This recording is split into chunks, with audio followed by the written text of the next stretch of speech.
Bonjour à tous, aujourd'hui nous faisons la nouvelle vidéo des dossiers akashiques, des dossiers d'âme de la maladrerie Saint-Jean-Baptiste à Neuchâtel-en-Bray, dans le pays de Bray, toujours en Normandie, dans le 76. Donc je vous avais dit dans les autres vidéos que je voulais certains messages, d'autres pas parce qu'ils sont tellement personnels que je ne préfère pas mêler, comment dire, la famille dedans, enfin la descendance, hein, parce que cette personne devait être décédée. Mais là, ce message, je peux le lire. Donc le voilà.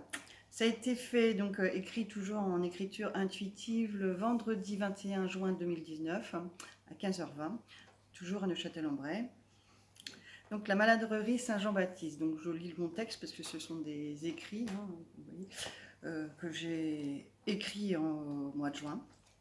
Donc sur le sol des pavés en briques rouges, un peu souillés par le passé de ces gens déchirés, qui ont eu bien du mal à vivre déchirures, vêtements souillés, éclaboussures, sol trop souvent souillé par ces gens non respectueux envers nous.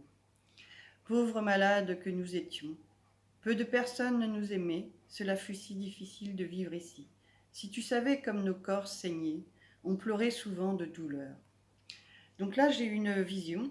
Je vois un homme courbé, donc le dos courbé, hein, qui a du mal à marcher. Donc je le vois de dos, hein, le dos complètement courbé, qui a du mal à marcher.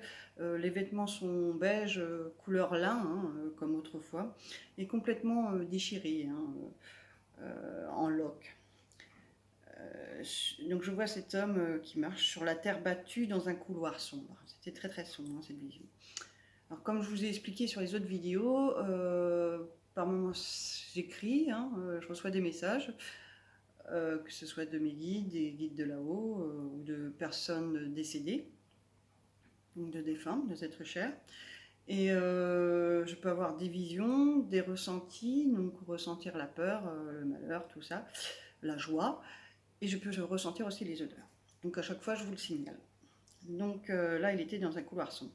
Il est difficile de respirer, nos nez sont tombés de nos figures. Nos membres sont tombés aussi. Alors, ce qu'il faut savoir, c'est que la maladrerie, c'était les endroits où on mettait les gens qui avaient la peste. Donc, en effet, ils avaient les membres qui tombaient, le nez, voilà. Donc, ce qui est tout à fait normal, et ce qui nous explique. Nos membres sont tombés aussi. Pour manger, cela n'est pas facile. Certains chevaliers ordonnés par le clergé viennent nous rendre visite et tenir compagnie. Et nous tenir compagnie. Je ne comprends pas ce qui s'est passé, il y a des flammes sur la cité. Nous sommes perdus. Personne ne viendra nous sauver. Je suis désespérée d'être si malade et de ne pouvoir prendre la fuite. Je vois des charrettes prendre la fuite en direction de Gaillefontaine. C'est un homme qui me parle d'un certain âge au Moyen-Âge. Alors j'ai eu la date de 1130, bien évidemment, je ne suis pas sûre. Hein. Je vous précise, comme sur les autres vidéos, que je suis dyslexique, donc des fois j'entends pas bien les sons. Alors, comme je vous ai expliqué sur les autres vidéos, par moment je peux, voilà, je peux avoir plusieurs personnes qui me parlent et ça saute d'une époque à une autre. Donc là, d'un seul coup, ça passe à une autre époque puisque ça me parle de Richelieu. Et donc Richelieu, c'était pas en 1130. Alors voilà, Richelieu n'est pas notre ami. Il veut tout briser sur notre vallée. Donc ce qu'il faut savoir, et là j'en suis très contente, c'est que moi je ne suis pas du tout de Neuchâtel-en-Bray, hein, ça fait 5 ans que j'y vis, et j'étais absolument pas au courant que Richelieu avait justement participé à la destruction du château de Neuchâtel-en-Bray.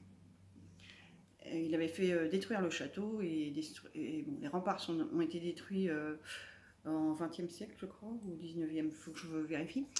Mais c'est en allant au musée de Neuchâtel-en-Bray que j'ai appris que Richelieu, sur l'ordre de Louis XIII, avait fait détruire les châteaux, dont celui du château de Neuchâtel-en-Bray. Donc je comprends tout à fait ce message qu'à l'époque je ne comprenais pas. Donc Richelieu n'est pas notre ami. Il veut tout briser sur notre vallée. J'aimerais te dire quelque chose. On ne me laisse jamais parler. Donc là c'est une autre personne. Et je suis si désespérée. Souvent je pleure derrière ces murs, comme je suis seule. Alors là, j'avais un soupir, comme je suis seule. J'aimerais qu'on vienne me sauver, me libérer de ces murs, mais personne ne viendra à mon secours. Je suis condamnée à pourrir ici. Triste fin qui m'attend. Je suis si seule, mes larmes coulent souvent sur mon visage. La puanteur nous entoure. Viens me libérer de toute pensée impure, que je puisse enfin être libre dans la lumière du clergé. C'est une femme très menue et très malade et souffrante. Elle se sent très seule et abandonnée de tous et sans famille. Donc là, j'ai une femme. Il faut la libérer. Paix en son âme. Que son âme vienne dans nos cieux. Prie pour son âme. Elle est enfermée à la maladrerie. Elle est restée bloquée. S'il te plaît, aide-moi. Voix d'une femme suppliante. Aide-moi, aide-moi à partir de ces murs. Voilà. Voilà, j'espère que cette petite passage de lecture d'âme sur la maladrerie à Neuchâtel-en-Bray vous a fait plaisir. Et d'autres vont suivre derrière, comme d'habitude. Et je vous dis à très bientôt et merci de m'avoir suivi. Vous pouvez mettre un petit pouce bleu, appuyer sur la petite clochette pour avoir les autres vidéos quand elles paraissent. Et puis vous abonner, bien évidemment. À très bientôt, au revoir.